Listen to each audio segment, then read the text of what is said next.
My name is Christine Mir, Director of CAP Freedom of Conscience, which is a French NGO dedicated since 25 years to the respect of human rights, particularly freedom of religion of belief. We have been working for many years with international institutions and other NGOs on the issue of human rights in Pakistan, and in particular the persecution of the Muslim Ahmadiyas. So to start our conference, I am honored to introduce Mr. Jan Fiegel, former EU Commissioner from 24 to 29 and Deputy Prime Minister of Slovakia from 2010 to 2012. In 2016 to 2019, he was the first ever special envoy for the promotion of freedom of religion or belief for outside the EU. This successful pioneering role was followed by several EU countries that established similar diplomatic positions since 2016. Mr. Fiegel has got strongly involved in for advocacy, promotion of interreligious dialogue, religious literacy, and religious social responsibility. He was active in life-saving and release of 4 prisoners in Cuba, Iran, Pakistan, and Sudan. Currently, he is a member of the International Council of Experts of the International Religious Freedom and Belief Alliance, an intergovernmental network. Jan Fiegel supports and promotes culture of human dignity. As he often underlines, there is a nexus between human dignity and form. With a group of experts and scholars, he initiated the Punta del Este Declaration on Human Dignity for Everyone, Everywhere, with growing number of signatories. So, Mr. Fiegel, the floor is yours. Thank you very much. Thank you all for coming and willing to spend some time, I hope useful and inspirational together. I haven't been here for years.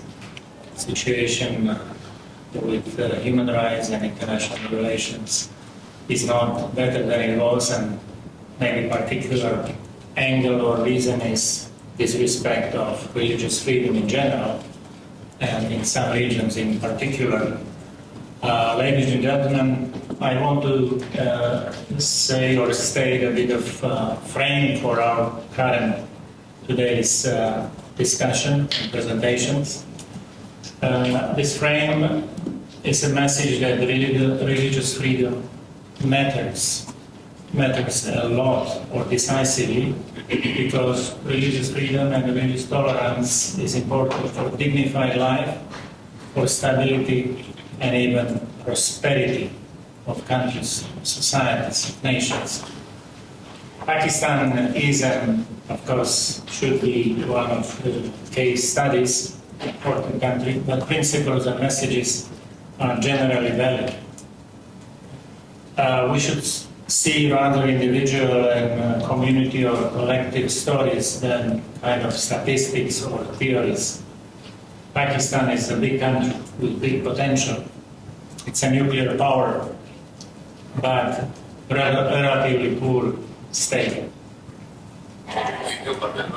European Union has a special relation to this country due to GSP Plus trade agreement, which is normally or basically oriented towards the least developed countries. More than 10. Pakistan is by far the largest partner of European Union of this beneficial arrangement. Therefore, impact of sound and consequent European Union policy should and can be significant. And that's the line I want to stress, especially at the end of my presentation. Two important points, which I already started to speak about, or it was mentioned in the introduction. Freedom of religion or belief is very central human right. It's not the first, it's not the last. It's in the center of the whole list of the UDHR, Article 18. So the centrality is very important, and the content is very special. One of our problems, I suppose people in this room are like-minded on importance of human rights, is that we don't understand properly or don't interpret consequently freedom of religion or belief, because it's freedom of thought, freedom of conscience, and freedom of religion. It speaks about human rationality, morality, and spirituality, not in three, but in one being, with three dimensions. It is important for all, believers, non-believers, for people from A to Z, which means atheists up to Zoroastrians, all, not some, not majorities, not minorities, all. And it is actually a litmus test of all human rights, because if this internal, the deepest freedom or rights of human being, human person are not respected, I can assure you, and you know it, the other secondary, external rights will not be respected even more. Second is this message which I like, and I believe it's our time in 21st century to dwell on, is human dignity. Because there is very close or deep, strong nexus between religious freedom and human dignity. As I said, Article 18 speaks about rationality, morality, and spirituality of each human person. And human dignity is basis of freedom, peace, justice, equality. It's precondition of dignified life. And of course, human dignity is a fact from which human duties and human rights are derived. Dignity is fact, and derivation is human rights and human duties. Don't forget this. There are duties which support rights. 5 times it is mentioned in the Universal Declaration of Human Rights, including many constitutions, including Constitution of India, Pakistan, my country. So it shouldn't be a question or problem, but the answer. So the problem is that for many people, human dignity is not respected today in Pakistan. Reasons, I would say mostly state policies started or inherited from the time of junta, Zia-ul Haq's government in Pakistan, military junta which came with the Islamization of state. To keep the power, you need ideology, not only guns. And for example, penal code was changed to the extreme example in the world today. Very exceptional penal code which has a mandatory death penalty or lifelong imprisonment, lifelong sentence for blasphemy. It's unique and mandatory. So of course it means a lot of damage for coexistence, cohabitation. I would say politically, I'm a former politician, the legacy of Zia-ul Haq in Pakistan is today more influential than the legacy of Ali Jinnah, the founding father, the dreamer, visionary of the future Pakistan being a tolerant and pluralist country. Unfortunately, very unfortunately.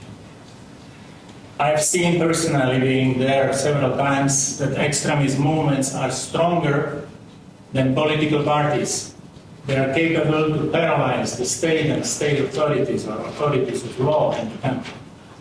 Justice system is functioning, but it's slow and weak, relatively weak. And education, which is so important as we cannot state enough, is marked by ideology, intolerance, supremacy of one religion, and serves or works against inclusion of all. Madrasas are institutions of radicalization. Ahmadis, Christians, Hindus, and other minorities are under pressure, discrimination, sometimes existentially attacked on a daily basis. And of course there are damages or attacks on places of worship, cultural heritage, and so on. Pakistan, regrettably, is very often in the leading group in negative rankings of the reports on human rights or religious freedom. Particularly, I can mention US Commission on International Religious Freedom. They put Pakistan in the category of CPC,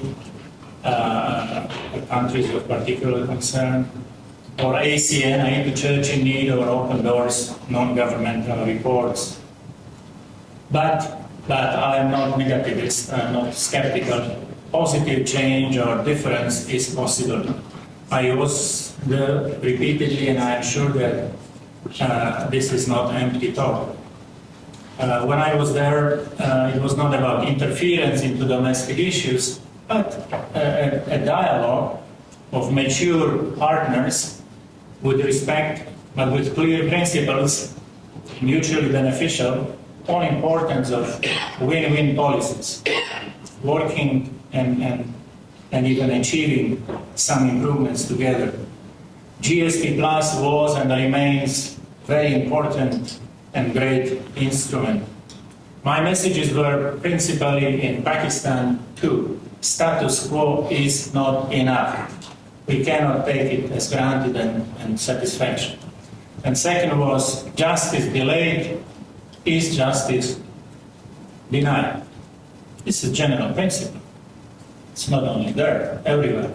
And therefore, to modernize, mobilize, and work on justice for all is important. The case of Asia Bibi was exemplary. Lady was sentenced twice to death penalty, 9 years in the death row, her family under enormous attack or threats, taken care by another neighbors or caretaking family. In 2018-19, we've succeeded to save caretaking family with kids first, then Madam Bibi with her husband, and then another family, Muslim family, which helped me with interpretation in Punjab, because they were also under existential threat. They live abroad. Young man with his mom and 2 sisters. So this religious intolerance or hatred is damaging for all, not only for minorities, even for majorities. So I wanted to say, by mentioning of this case or reminding it that the European Union did life-saving work, and it can do it, it can help, it can really make a difference, even in countries like Pakistan. But it must be more principled, more systematic, and walk the talk. Ladies and gentlemen, silence of the European Commission in time of persecution and violent extremism is often painful. Financial assistance to detrimental religious education should be finished immediately.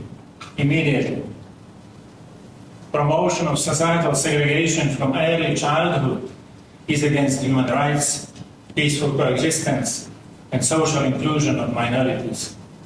Words, all these words and messages are known to the European Union and United Nations agencies, but deeds are missing or should follow. I was Education Commissioner, as was mentioned. My input to the current or next generation world 20 years ago was Erasmus Mundus, the best ever university exchange program, or university mobility program. Founding of the EIT, which has now 16 years, European Institute for Innovations and Technology, but also lifelong learning program. And the message of these programs was education unites, l'enseignement unit, Bildung verbindet. If it is correct, if it is not ideological, segregational. So this sort of education is needed in Pakistan for Pakistani, not for Europe, for people living and struggling there. They can be better off, they can be richer, they should be richer, not in exile or elsewhere in the world, but at home in Pakistan.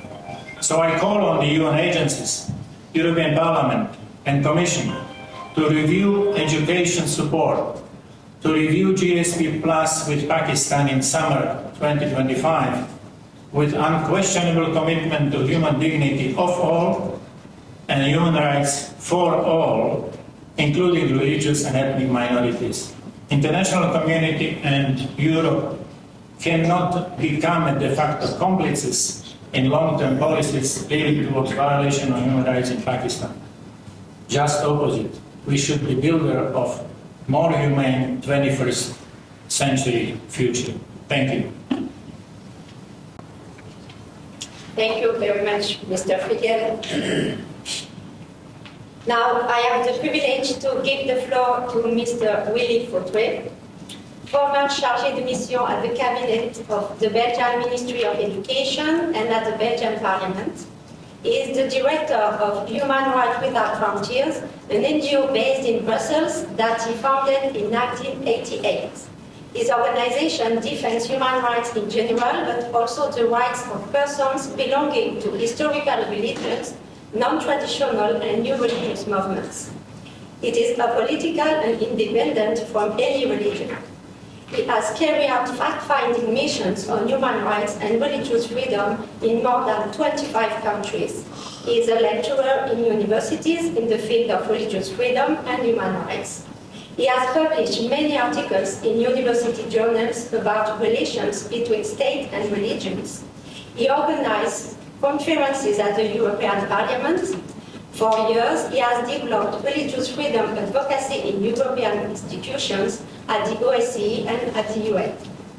Mr. Fautré is also press correspondent and member of the editorial board of the European Times in Brussels, a member of the Press Club, and contributor to various media in Brussels, and associate editor in the editorial board of Bitter Winter. Mr. Fautré will address today the GSP Plus and the controversial EU funding for school education in Pakistan. Mr. Fautré, the floor is yours. Thank you, Mrs. Moderator, and thank you to everybody here, ladies and gentlemen, who are interested in those issues concerning human rights and education of children. Pakistan's constitution guarantees freedom of religion or belief for all Pakistani citizens. Yet, as Mr. Jan Fiegel has just told us, reality tells us a different story.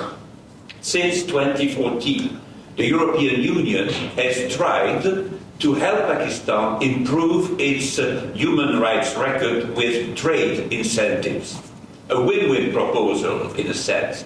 The privileged access to the EU market in exchange of the ratification and implementation of 27 international covenants to improve human rights and the rule of law.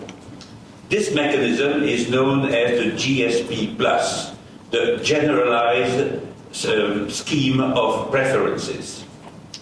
From 2014 to 2022, Pakistan's exports to the EU almost doubled, from 8.3 billion euros to almost 15 billion euros. For 10 years, Pakistan has been the winner in this operation, and the EU has been the loser. Indeed, over the years, many parliamentary questions and resolutions have highlighted Pakistan's disregard for human rights and the lack of political will to prioritize its human rights record. By accepting de facto this situation and by failing to sanction Pakistan's non-implementation of the GSP+, the EU has misused the money of the EU taxpayers and has lost its credibility as a commercial power guided by human rights values. Indeed, the list of persistent, egregious human rights violations has remained unchanged for 10 years. One, the fabrication of blasphemy cases against Christians, Ahmadis, and other religious minorities. Two, the sentencing to heavy prison terms and even the death penalty on such blasphemy charges. Three, the impunity of false accusations, acts of violence and mob violence against members of minority religious communities, places of worship and communal buildings.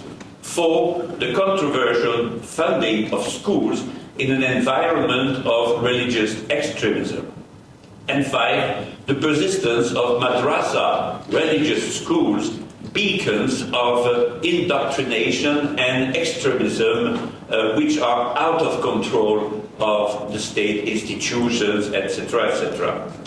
The 2021 single national curriculum in force in state schools has institutionalized religious bias, embedding Islamic teachings across core subjects and forcing non-Muslim students into an environment of indoctrination and exclusion.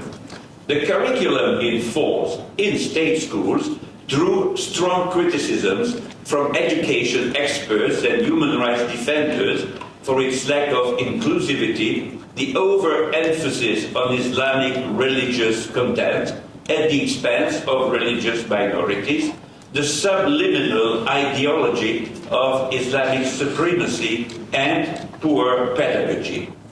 Alarmingly, in the province of Punjab, which has a bit more than 50% of the total population of the country, extremist religious clerics now hold power over curricula in state schools, censoring content and restricting academic freedom. Example, in October 2023, Islamic clerics forced a college professor to publicly renounce teaching Charles Darwin's theory of evolution as being against Islamic law.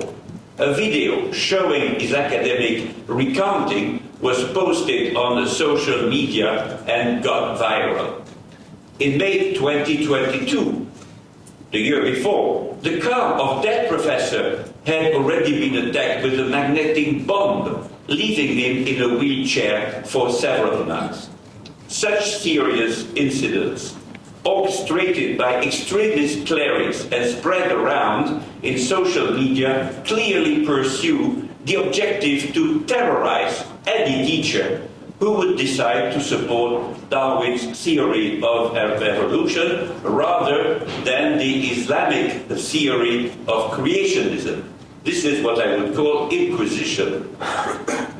According to a report supported by several members of the European Parliament in Brussels, the money of European taxpayers of the 27 EU member states has been misused to finance such a questionable school education program in Pakistan.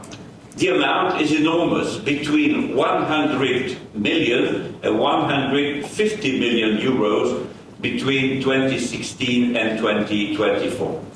The question is, should European taxpayers finance a public education system, the implementation of which largely remains in the hands of extremist Muslim clerics who terrorize broad-minded teachers and professors? Would European taxpayers and political leaders accept that their own state, finances Muslim faith-based schools at home, where creationism and only creationism would be taught? I think the answer is obvious, and the conclusion of the European Union should be, okay, let's stop financing Pakistan's education system as long as, of course, it is in conformity with international standards. But there is no such answer from the European Union. Maybe the various UN institutions financing school education in Pakistan should also strengthen their oversight to ensure that their financial assistance does not contribute directly or indirectly to religious indoctrination and Islamization. In Brussels, the co-chair of the Intergroup on Freedom of Religion or Belief, the Dutch member of the European Parliament, Bert-Jan Ruijsen, recently submitted a written question to the European Commission on this matter, wondering if the EU funding, and I quote him, is not being used in Islamic religious madrasas, unquote. In his answer, the EU Commissioner failed to reply to this concern, as well as the following questions of MEP Erosion that are worth quoting at the title quote. Quote, what mechanisms does the Commission have in place to determine which curricula have Islamic religious contents that seeps into general subjects in state schools to which non-Muslim children may be exposed? There was no answer from the European Commission. And what restrictive measures or sanctions does the EU have at its disposal for such cases? And again, there was no answer to his parliamentary question.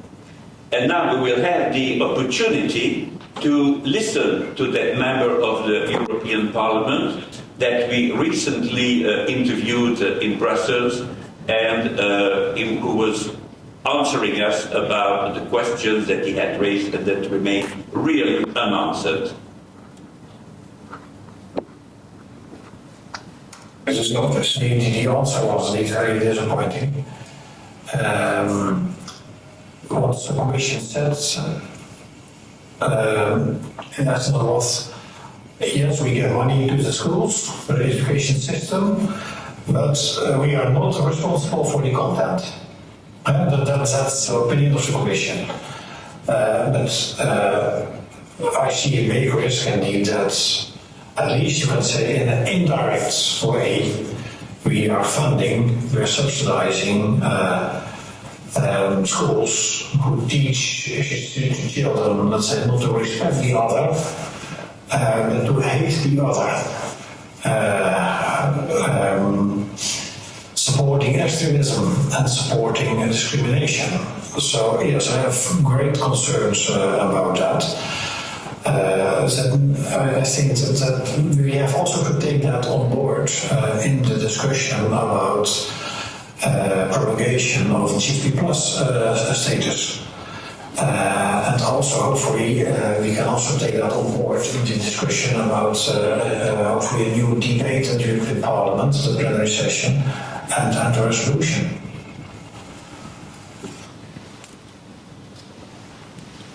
Thank you very much for your attention, and I will now give the floor back to Mrs. Moderator. Thank you, Mr. Foutre.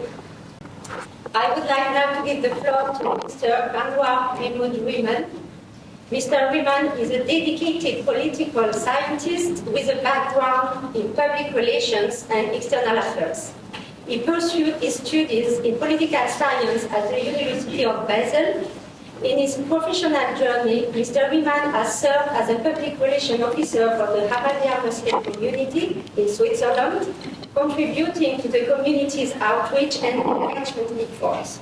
He has also held the position of External Affairs Representative for the International Association of Ahmadi Architects and Engineers, IAAAE, an NGO focused on humanitarian aid and development in Africa, emphasizing clean water, renewable energy, and sustainable infrastructure.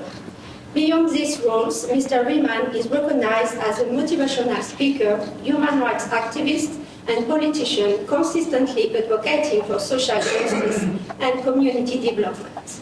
Mr. Rehman, the floor is yours.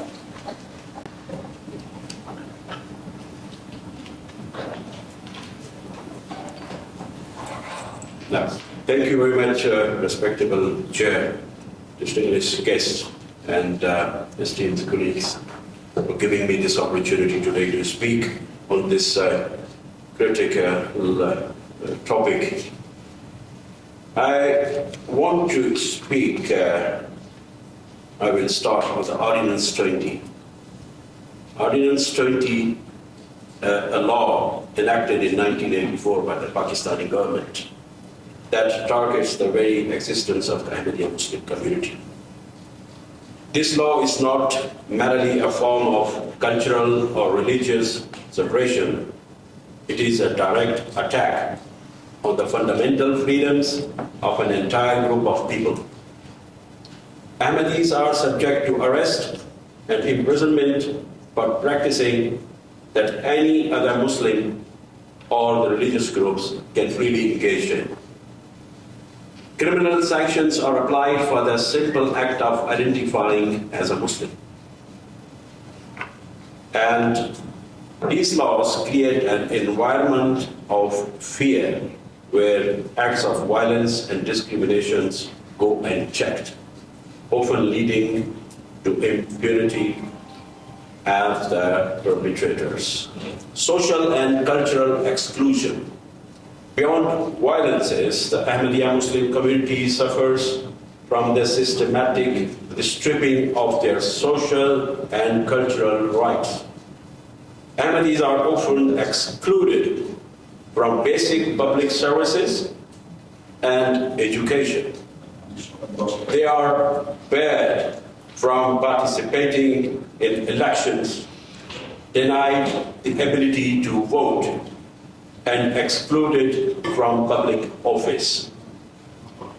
Like my colleague mentioned, in schools, children are taught against Ahmadis that they are liars and they should be punished and even killed, like they killed my father.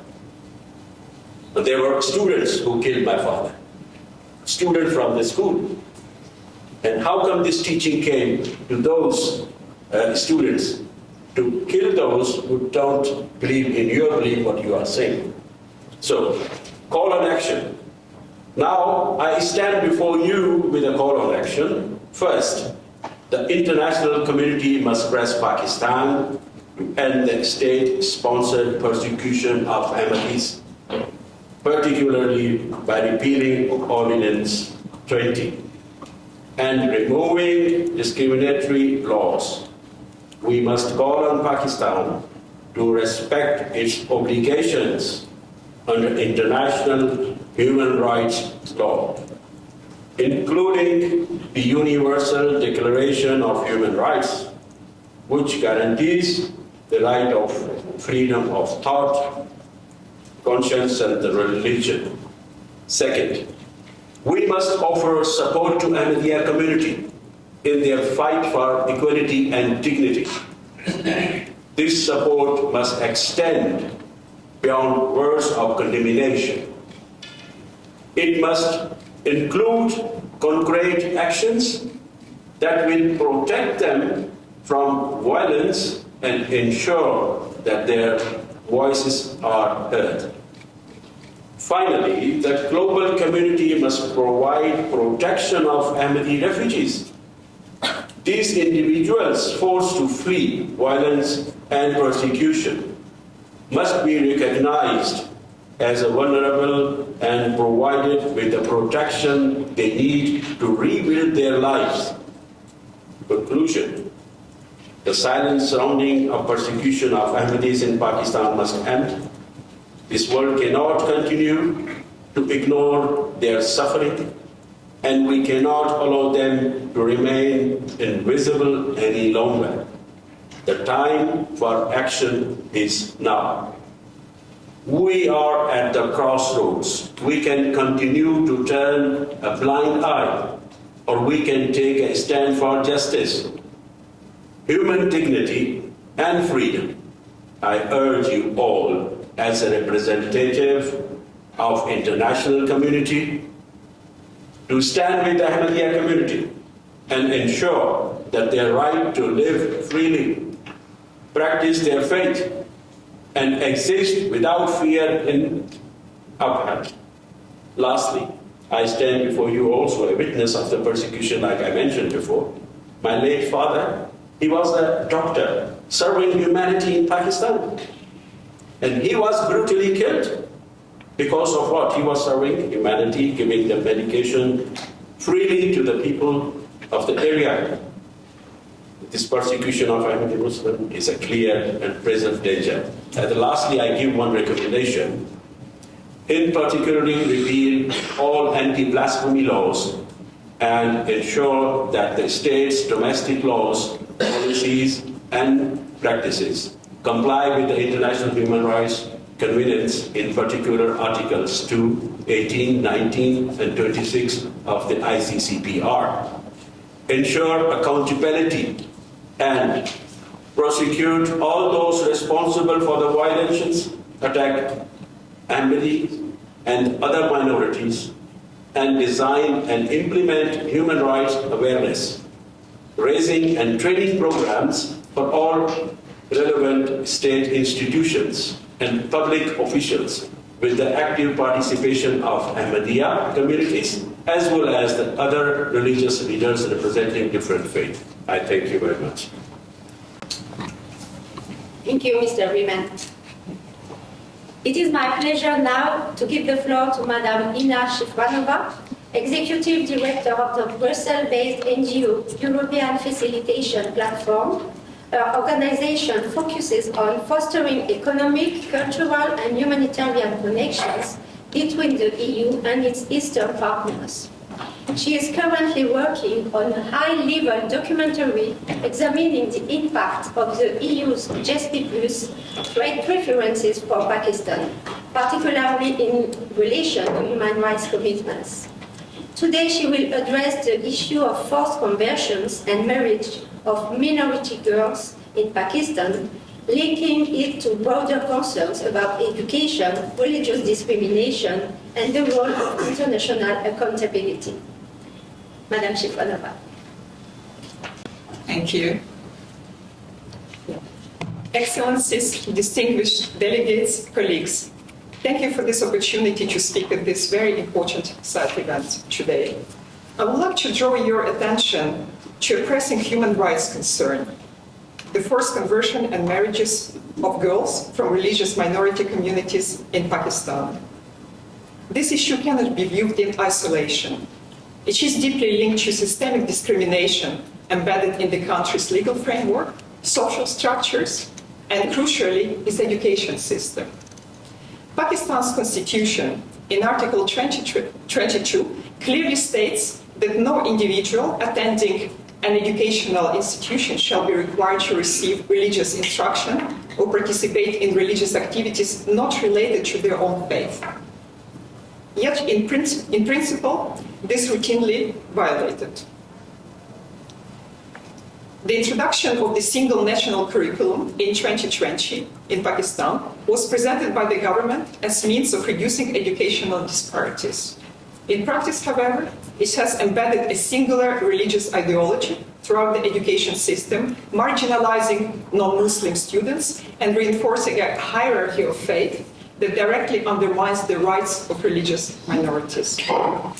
These curricular changes do not remain confined to classrooms. They shape public attitudes and normalize exclusion. Within this environment, young Hindu and Christian girls are particularly vulnerable. Many are abducted, forcibly converted to Islam, and married off to men sometimes decades older than them. This is not a phenomenon occurring in the shadows. It happens in full view of institutions that are either unwilling or unable to intervene. Only last year, in Faisalabad, a 10-year-old Christian girl named Laiba was abducted by a man in his 40s and forced into marriage after conversion. Her family's search for justice was met not with legal support, but with indifference. In another case, Arzu Raja, a 13-year-old Christian girl, was forcibly married to a much older man. The court initially upheld the marriage on the grounds of her religious conversion, ignoring her age and the circumstances of her disappearance. These are not exceptional events. They are the product of broader culture. They accept the subjugation of minority girls as an unfortunate norm. This culture is reinforced from an early age through education. Curricula and textbooks frequently promote religious superiority and gender stereotypes. Girls are routinely depicted in limited domestic roles, and non-Muslim identities are either ignored or portrayed as suspicious. This erasure of diversity in educational content not only undermines critical thinking and equality, but helps create an environment where forced conversions can be rationalized or ignored. And where discrimination is taught, persecution often follows. This is not merely a domestic issue. The European Union has since 2014 granted Pakistan preferential access to its market under GSP plus trade arrangement, conditional on the country's adherence to international human rights conventions. Yet, serious concerns remain as to whether Pakistan intends to meet its obligations. While trade has grown, progress on human rights, particularly in protecting religious minorities and women, remains minimal. A rights-based approach to trade must mean more than signing of conventions. It must translate into institutional reform, accountability, and protection for those most at risk. The international community, and particularly the European Union, as a key trade partner, should not turn away from these issues. The GSP Plus mechanism includes a monitoring process, but monitoring without consequence cannot protect vulnerable communities. If the EU is serious about its human rights commitments, it must ensure that economic partnership are not maintained at the expense of human dignity. What we are witnessing is not only the violation of individual rights, but the failure of system to uphold the values its claims to represent. Minority girls in Pakistan face threats to their identity, their freedom and security, not only from those who perpetrate these acts directly, but from the structures that allow them to continue unchecked. Their education, their protection under the law, and their right to live free from coercion are all under threat. We cannot speak of inclusive development or international partnerships if these realities are ignored. The issue of forced conversions and marriages is emblematic of deeper failures in Pakistan's education system and legal enforcement. These are challenges that require more than statements. They require coordinated pressure, transparent evaluation, and the political will to insist on reform. Thank you. Thank you very much, Madam Chifranova. So now I think we will have a message by video from a special guest, a member of the European Parliament, Mr. Emmanuel Fragos. The European Union stands for global peace, equality and democracy among the people of this world, irrespective of their religion, nationality, or race. It is an earnest desire of the people of the European Union that the 21st century be the moment of shared prosperity and progress. Over the last few years, our attention has been drawn to South Asia as it hosts a global diaspora and rising influence in global affairs. The South Asian countries stand at the cusp of transformation and integration with the global economy. Notwithstanding its potential, the events in the region should worry us and the world at large. Pakistan remains on the brink of economic collapse. Pakistan has militarized itself further, making it impossible to give space to the forces of democracy.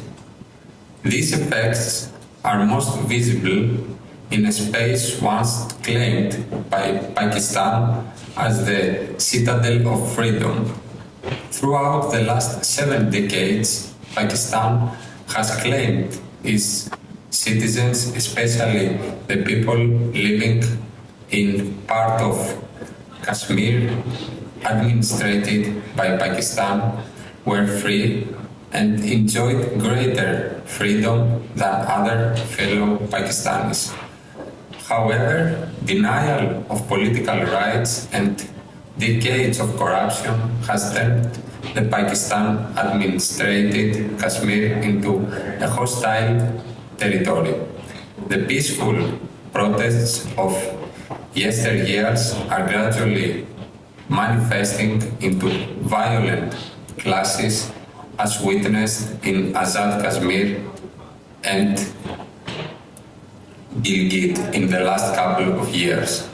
The Pakistani media, I am afraid to share, does not report these developments, and this has given way to a powerful social media mobilization. More than a decade ago, some of the perspectives were highlighted for the first time in a European Union report published in 2007. The report rightly highlighted the lack of progress on democracy and human rights in Azad Kashmir and Gilgit-Baltistan. Further, it called Pakistan to put an end to cross-border terrorism. Unfortunately, the report was criticized and termed as a propaganda by Pakistani media and a lot of politicians. The prevailing conditions in Azad Kashmir and Gilgit-Baltistan only attest to the report's authenticity and call for an overhaul of securitized approach towards the people of the region. In today's globalized world, no country can afford to keep its people devoid of basic freedoms. As someone deeply concerned about South Asia, Pakistan, and the people of Kashmir under its administration, I call upon Pakistani government to reflect its policies on Azad Kashmir and Gilgit-Baltistan in light of the principles of international law, democracy, and of course, equality. Thank you very much. Thank you. I will now give the floor back to Mr. Fautrey to conclude. Thank you very much. Just to remind you that what I exposed in my presentation was in fact submitted to the Human Rights Council as a written report. And this can be found, of course, on the website of the United Nations, but I also have copies with me for those who are interested. So what we recommend very shortly is we urge the United Nations and the international community to demand that Pakistan reforms its education system to respect religious diversity and uphold human rights, to protect educators and students from threats and coercion, and to strengthen accountability to prevent international funds from supporting sectarian policies. Education must empower, not divide. It should foster tolerance, critical thinking, and pluralism. The people of Pakistan deserve no less than that. So thank you for attending this event, and thank you as well for all the speakers who shared their expertise on the human rights issues in Pakistan. That will be my conclusion. Thank you, Mr. Fautrey. We have a few minutes left for a Q&A session, so I will first ask if some delegation have questions, and if not, we will ask NGOs. Okay, so, sir.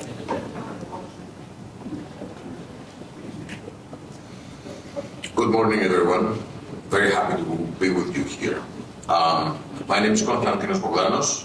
I'm Greek, former member of the Greek Parliament, currently working as a councillor and a journalist in Brussels, also for Brussels Signal.eu and a conservative think tank in Brussels. I find it particularly useful that this conversation be held in a manner that is quite taboo-breaking. The reason being that although we live in a world where we tend to be extremely cautious and very, very sensitive on grounds of liberties, human rights, and also women's rights. There seems to be an application of double standards. I have very closely followed your address, Monsieur Fortret, and also what Mrs. Shafranova was very, very kind enough to share with us. And it all creates a very straightforward question. Why would we be so sensitive when it comes to the rights of some and so insensitive when it comes to the rights of others, to the extent that the European Union sponsored the violation of human rights in countries like Pakistan? I'm referring to, and this is an open question for whoever would like to take it, Monsieur Figuel is very close to the inner workings of the European Union. Possibly I would like the honorable members of European Parliament to also respond to this. But how do we manage to deal with such double standards? So on the one hand, yes, we fight for religious liberty, and on the other hand, we sponsor madrasas in a country that suppresses religious rights and religious minorities. It's not about whether we are dealing with a Muslim country or not. Islam and Islamism are two completely different things. But should we, at any rate, decide that it is a quarter of a century into the 21st century, it's 2025, and as George Orwell put it in his Animal Farm, some animals do not have more rights than others. Some animals are not more equal than others. Yeah. I get it. So, do you feel we should realign our priorities? No matter whether a country is abroad, far away from us, culturally different, our standards, Western standards, liberal and democratic standards should be applied everywhere. Isn't it the case? Yes. Diagnosis is well known, but therapy is missing. That's our problem. Part of crisis we live in is because of lack of balance. Sir, Kalimera, you mentioned liberty and rights. We have and we should speak about liberty and responsibility, rights and duties. Without balance, it's impossible. We are like black riders, riding but not paying. My father paid for my freedom. Jan Figel, brother of my father, is buried on unknown place. So I feel responsibility for the sacrifices paid by others for our freedom. So what I want to say, the talk about rights, more rights, new rights, secondary rights, cause more and more mess. But the talk about fundamental rights, essential rights, universal rights should be in education everywhere, because then we can understand what we mean if we say UDHR is important. After 2 generations, we have now kids which understand rights. I know communities, they can list all rights. I am not so aware of legislation in my country. But they don't know any duty. duty is for the state, for the mayor, for somebody else. So my answer is we need to get to balance, back to balance. Freedom without responsibility is suicidal, self-suicidal.